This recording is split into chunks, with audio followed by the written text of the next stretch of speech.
Hello guys, welcome to my YouTube channel welfare class of education. आज हम बात करने वाले हैं वृद्धि की अवस्थाएं के बारे में।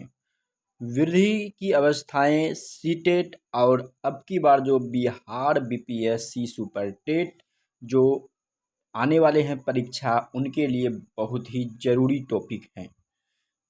तो हम आज जान लेते हैं कि मुख्य रूप से जो वृद्धि होती है वो 3 प्रकार की होती है। पहला है शैशवावस्था, दूसरा बाल्यावस्था और तीसरा किशोरावस्था। लेकिन मनोवैज्ञानिक आधार पर वृद्धि को हम 6 प्रकार में बांट सकते हैं, यानी 6 अवस्थाएं होती है। वह है शैशवावस्था, बाल्यावस्था, किशोरावस्था, युवा प्रौढ़ावस्था, परिपक्व प्रौढ़ावस्था और वृद्ध प्रौढ़ावस्था। तो आइए हम जानते हैं किस अवस्था में बालक के अंदर क्या परिवर्तन आते हैं, क्या अवधि होती है इसकी। इसका विस्तृत अध्ययन हम आगे करने वाले हैं। तो लगातार मेरे YouTube चैनल पर बने रहें। मेरे YouTube चैनल को सब्सक्राइब करें, लाइक करें। तो आइए सबसे पहले हम शैशवावस्था के बारे में जान लेते हैं। शैशवावस्था जो है बाल्यावस्था से पहले आती है और जन्म के बाद यानी प्रसव के बाद जो है आती है। इसमें जन्म से लेकर 2 वर्ष तक के बच्चों का शारीरिक एवं मानसिक विकास तेजी से होता है। बालक इस अवस्था में पूर्ण रूप से माता पिता पर आश्रित रहता है।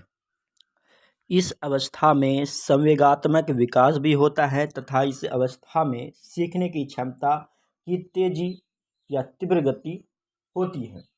जब नवजात शिशु जन्म काल की ओर अग्रसर होता है तो उसके अंदर प्यार एवं स्नेह की आवश्यकता बढ़ने लगती है।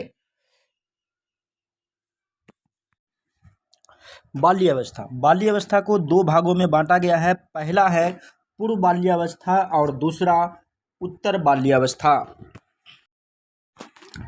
पहले पूर्व बाल्यावस्था आती है। पूरी बाल्यावस्था सामान्यतः 2 से 6 वर्ष की अवस्था होती है। बालकों को बाहरी लोगों से जुड़ाव होने लगता है। इस अवस्था में बच्चों में नकल करने की प्रवृत्ति जैसे अनुकरण या दोहराने की प्रवृत्ति आ जाती है। सामाजिकरण एवं जिज्ञासा दोनों में वृद्धि होती है। मनोवैज्ञानिक दृष्टि से यह काल भाषा सीखने की सर्वोत्तम अवस्था होती है। यानी कि पूर्व बाल्य अवस्था भाषा सीखने के लिए जो है सर्वोत्तम अवस्था होती है। सामाजिकरण और जिज्ञासा दोनों में वृद्धि होती है। बच्चों में नकल करने की प्रवृत्ति उत्पन्न हो जाती है, जैसे अनुकरण करना, गुड़िया देख करके गुड़िया के साथ खेलना, दूसरे कोई जो करते हैं वो करना, ये सब भावना बच्चों के अंदर आने लगती है। तथा बाहरी लोगों से यानी कि मित्र दोस्त यार के साथ जो है घूमना फिरना उसे अच्छा लगने लगता है। यह अवस्था 2 से 6 वर्ष की अवस्था होती है। पूर्व बाल्यावस्था के बाद जो है उत्तर बाल्यावस्था होती है। यह अवस्था सामान्यतः 6 से 12 वर्ष की अवस्था होती है। इस अवस्था में बौद्धिक, नैतिक, सामाजिक, तर्क क्षमता इत्यादि की व्यापक विकास होता है।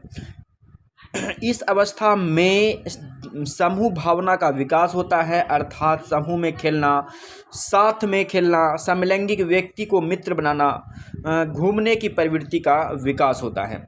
यानी कुल मिलाकर कहें तो यह अवस्था जो है मित्र जो हम लोग जो बचपन में खेलते थे मित्र बना करके, यह विकास उत्तर अवस्था में ही आता है। यह अवस्था 6 से 12 वर्ष की अवस्था को कहते हैं। इसमें बौद्धिक विकास होते हैं, नैतिक, सामाजिक, तर्क करने की क्षमता जो है भी जो है इसी में आती है। कुल मिलाकर जो है बाल्य अवस्था और उत्तर बाल्य अवस्था, पूर्व बाल्य अवस्था और उत्तर बाल्य अवस्था दोनों जो है बालक को परिपक्व की ओर ले जाती है। किशोरावस्था जो है बाल्यावस्था के बाद आती है। यह अवस्था 12 से 18 वर्ष की अवस्था होती है। इसे अत्यंत जटिल अवस्था कहा जाता है। इसमें शारीरिक संरचना में परिवर्तन देखने को मिलता है। इस अवस्था में किशोरों की लंबाई एवं भार दोनों में वृद्धि होती है। इस अवस्था में बालक मैं कौन हूँ, मैं क्या हूँ, मैं भी कुछ हूँ जैसे प्रश्न पूछने लगता है। इस अवस्था में बालक बाल्यावस्था से परिपक्व की ओर जो है उन्मुक्त होते हैं। तो कुल मिलाकर कहें तो यह जो है सबसे जटिल अवस्था होती है और इस अवस्था में बालक जो है सर्वाधिक जो है सीखते हैं। बालक के अंदर सिर्फ किताबी ज्ञान ही नहीं, सामाजिक एवं आर्थिक ज्ञान भी जो है बढ़ता है। किशोरावस्था के बाद युवा प्रौढ़ावस्था आती है। यह अवस्था सामान्यतः 18 से 40 वर्ष की अवस्था होती है। सही कहें तो यह अवस्था का कोई उम्र नहीं होता है।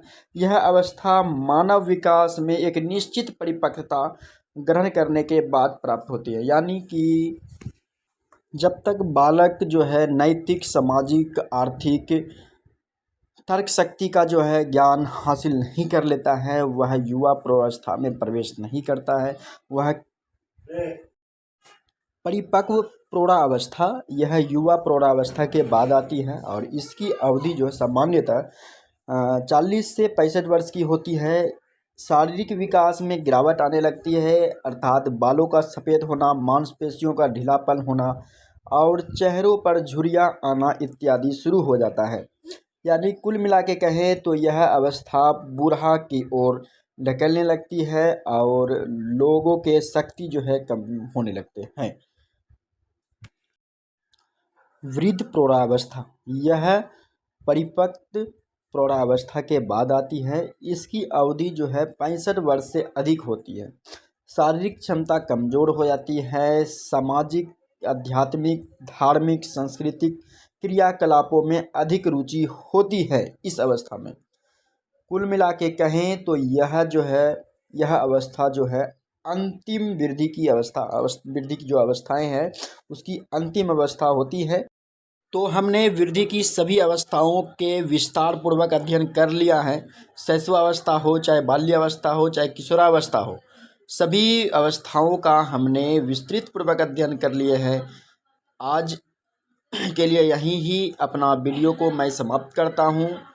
लेकिन जाने से पहले मैं आपसे अंतिम रिक्वेस्ट करना चाहता हूं कि आप मेरे YouTube चैनल को लाइक, शेयर एंड सब्सक्राइब जरूर करें, ताकि मैं इसी तरह का और भी वीडियो बनाता रहूं और आप इसका आनंद ले सकें।